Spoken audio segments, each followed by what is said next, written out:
Number 8. Robert Tellez. On the night of September the 2nd of 2022, Jeff German, an investigative journalist for the Las Vegas Review-Journal, was brutally stabbed to death outside his Vegas home. Investigators used surveillance footage to ascertain that the 69-year-old reporter had been murdered by an assailant wearing an orange jacket and straw hat, who'd been lying in wait on the property. DNA recovered from beneath the victim's fingertips linked Clark County Public Administrator Robert Tellez to the violent crime. On September the 4th, police executed a search of Tellez's home, which reportedly led them to collect further evidence against him. He was taken into custody on suspicion of murder. According to subsequent reports on the matter, Tellez had long been embroiled in a contentious professional rivalry with German, who'd previously reported that the public administrator had created a hostile work environment and carried on an inappropriate relationship with a staffer. The journalist was working on a follow-up story about Tellez at the time he was killed. The 45-year-old suspect pleaded not guilty to murder charges in October of 2022. Number 7. Jeff Pines.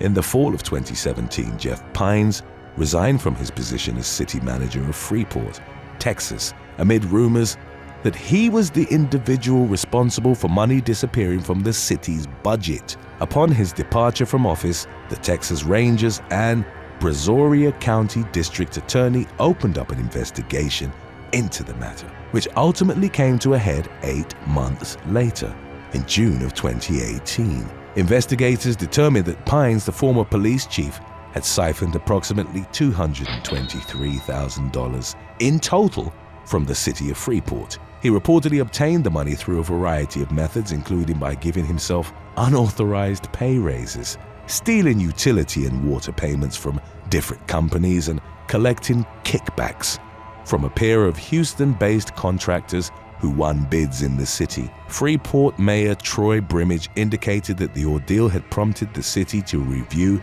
its governmental chain of command, and they no longer have city managers report solely to themselves as a result. Pines was held in Brazoria County Jail on theft charges. In January of 2020, he was sentenced to 10 years in prison for the kickback scheme. Number 6. Dante Zarayo. A Miami Beach parking enforcement officer was arrested on December the 14th of 2019 after it emerged that he'd been extorting a pair of private businesses in the area. 57-year-old Dante Zarayo was accused of demanding $1,000 each month from a local valet company called APS Parking LLC. In exchange, the parking officer agreed not to issue the company any parking citations. The valet owner, identified as Freddie Diaz, reportedly went to the police with details of Zarayo's bribery scheme, prompting investigators to organize a sting operation aimed at catching the city employee in the act. On the 14th of December, Zarayo received a $750 payment from Diaz, while the Miami Beach Internal Affairs Unit covertly recorded the conversation between the two men. Later that same day, Zarayo was taken into police custody on charges of extortion, bribery, and accepting an unlawful compensation or reward for official behavior. During questioning, the man allegedly confessed to extorting a second business, the Mr. Jones nightclub at 320 Lincoln Road. He reportedly received $400 from the establishment for not enforcing parking regulations. Zarayo, who'd worked for the city for roughly 2 decades, was fired from his position following his arrest. Number 5. Timothy Peter Solberg. Just before midnight on January the 15th of 2022, the police in West Fargo, North Dakota, were called to the home of Assistant City Administrator Timothy Peter Solberg after receiving reports of a domestic disturbance. Upon their arrival, officers learned that the 42-year-old man and his wife had just arrived home when they got into a physical altercation. Solberg allegedly grabbed the woman by the throat and threw her to the ground, causing her to lose consciousness after her head slammed against the wall. The victim was taken to the hospital while Solberg was reportedly uncooperative with law enforcement. The city employee faced a pair of felony charges in connection to the incident, one for aggravated assault and the other for resisting arrest. The ensuing internal investigation conducted by city officials determined that Solberg had violated a number of city policies during and after the domestic episode, and he was consequently terminated. Although he initially entered a not guilty plea, the man pleaded guilty to reduced charges of disorderly conduct and preventing arrest shortly before his trial was scheduled to begin. In May of 2022, Solberg was sentenced to 1 year of unsupervised probation and was also ordered to pay a $325 fine. Number 4. Bethan Sweeney. Massachusetts State Police received a call about a school bus driving erratically on the roadway on November the 17th of 2022. The caller, a passenger on the bus, reported that the driver was swerving in and out of the painted lanes, tried to merge onto Route 3 in the wrong direction, and ran a red light.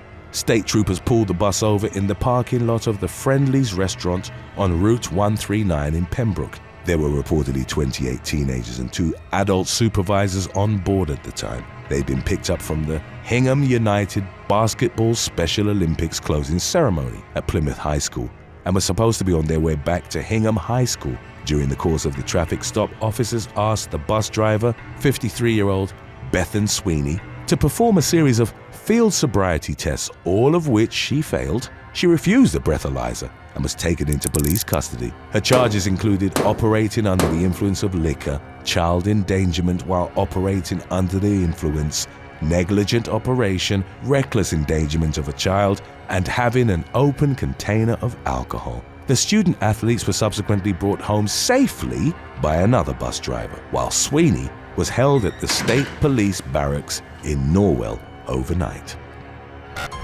Number 3. Michael Browning. 71-year-old Michael Browning, the manager of Gunpowder Falls State Park in Maryland, was arrested on September the 27th of 2022 after he was accused of assaulting someone multiple times. The Baldwin resident was said to have committed the repeated abuse over the course of a 6-month period while he was employed by the Maryland Park Service. A spokesperson for the Baltimore County Police Department indicated that the incidents occurred on Gunpowder State Park property. Browning, who was described as one of the few remaining armed Maryland Park Service Rangers, was held without bond on several charges, including 7 counts of assault. The victim of the abuse was identified as a female park employee who'd met Browning as a teenager while attending a youth club run by his wife. After getting a job in the Parks Department, the unidentified woman, now in her 20s, entered into a years-long consensual relationship with Browning. When she attempted to end the romance, however, the man allegedly assaulted her 10 to 15 times. In October of 2022, a grand jury indicted Browning on charges related to his attacks on the former employee. He denied each of the allegations levied against him. Today's topic was requested by I'm a Zombie and River Parish. If you have any other topics you'd like to learn about, subscribe and let us know in the comments section below. Number 2. Linda Mahai. An Australian public servant was arrested by a New South Wales joint counter-terrorism team in Parramatta on January the 23rd of 2018. A federal police detective revealed in a subsequent press release that between February and October of 2015, 40-year-old Linda Mahai had made 5 Western Union transfers in which she sent money to the militant extremist group known as the Islamic State. Mahai was accused of soliciting a schoolgirl to wire sums ranging from $1,982 and $9,810. The money was reportedly intended for the woman's brother and not for the use of planning a domestic attack. Mahai, an Australian citizen who held no other citizenships and wasn't known to the police before her arrest, consequently faced 5 counts of intentionally making funds available to or collecting funds on behalf of a terrorist organization. The case took a dramatic turn in November of 2019 when Mahai had her criminal charges dropped and she was released from custody.